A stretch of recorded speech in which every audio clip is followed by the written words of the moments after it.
Kelompok 5 dari PDB A86 melakukan field study di Tugu Pahlawan dan Museum 10 November. Hai teman-teman, mari kita lihat apa saja sih isi di dalam Museum 10 November itu. Sebelum masuk ke dalam museum, terdapat mobil Bung Tomo. Kita akan digratiskan biaya masuk dengan syarat menunjukkan kartu identitas mahasiswa atau pelajar. Sedangkan masyarakat umum dikenakan biaya 5.000 saja. Setelah itu, kita diperbolehkan masuk ke dalam museum sesuai dengan waktu yang telah ditentukan pihak museum itu sendiri. Lalu kita akan melewati tempat ini ketika masuk ke dalam museum. Di sini terdapat lukisan peristiwa perobekan bendera Belanda, dan di sini juga terdapat kata-kata yang dikatakan oleh pahlawan untuk membangkitkan semangat perjuangan pada saat itu. List museum lantai atas, beberapa foto saat peresmian Tugu Pahlawan dan Museum 10 November. Dan di dalam Museum 10 November sendiri terdapat senjata-senjata yang pernah digunakan pahlawan untuk menyerang penjajah pada saat itu.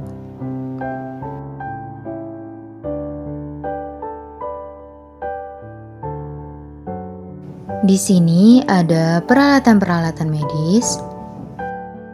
Di sini juga terdapat mata uang yang pernah digunakan pada zaman dahulu. Dan beberapa koleksi perangko juga. Replika patung perjuangan pahlawan pada saat peristiwa 10 November. Ini adalah sepeda jadul zaman dahulu. Sepeda ini digunakan sebagai sarana transportasi arek-arek Surabaya pada waktu itu. Di sini juga terdapat beberapa potret dari Rumah Sakit Simpang tempo dulu. Rumah sakit yang terkenal di Surabaya pada saat itu.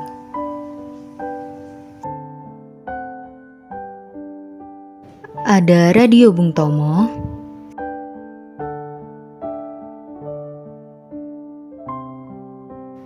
Buku catatan harian Bung Tomo, patung replika para pahlawan, beberapa biografi pahlawan juga, dan replika ruangan rapat yang pernah digunakan pada zaman dahulu.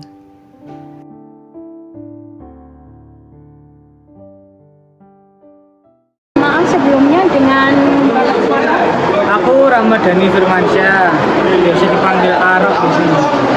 baik Pak, di sini saya akan menanyakan tentang bagaimana sejarah Museum 10 November ini sampai sekarang kan masih berdiri terus Sejarahnya kelam ya. Sejarahnya kelam karena sejarah 10 November ini peristiwa perang ya. Nggak ada seneng-senengnya banget perang. Yang pasti peristiwa 10 November kenapa sampai Surabaya disebut sebagai kota pahlawan ya karena luar biasanya perlawanan arek Surabaya menghadapi tentara Inggris.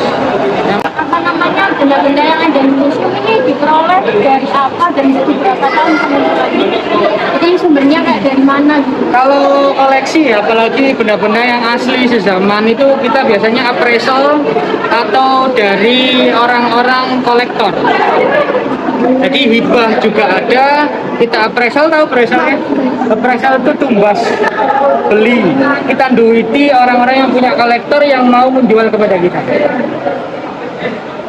Negosiasi juga ada di dalamnya. Ada yang hibah, kemudian ada pertempuran ini putunya atau cucunya ngasihkan senjatanya, nanti kasihkan ke museum ya, dihibahkan ke kita juga. Kalau dari bapaknya sendiri itu gimana sih Pak caranya dibikin biar suka ke museum atau mungkin ke sejarah lain sama dibikin tanah air? Jadi kita nggak akan pernah bisa habis untuk mengkoreksi apa yang diomongin sama orang. Yang pasti memang dari dulu museum itu selalu dipandang sebelah mata. Tapi sejauh ini ya kita sudah berusaha semaksimal mungkin untuk membuat zona-zona yang ada di museum ini sesuai dengan pasar. Pasar dalam artian ya kita nggak akan cuma ngurusin barang yang kita display tanpa ada estetik.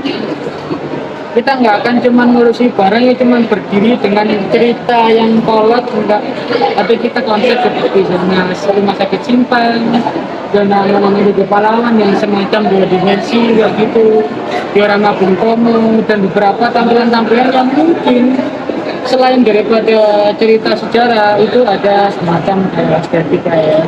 Jadi untuk ya minimal Instagramable itu bisa lah.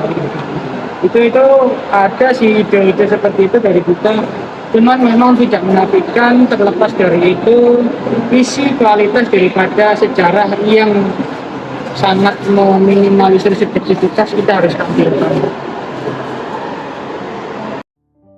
Di sini kita juga mewawancarai salah satu pengunjung. Insinyur Soekarno pernah mengatakan, bangsa yang besar adalah bangsa yang menghormati jasa pahlawannya. Maka dari itu, kita sebagai generasi milenial harus senantiasa menanamkan rasa cinta tanah air terhadap bangsa sendiri.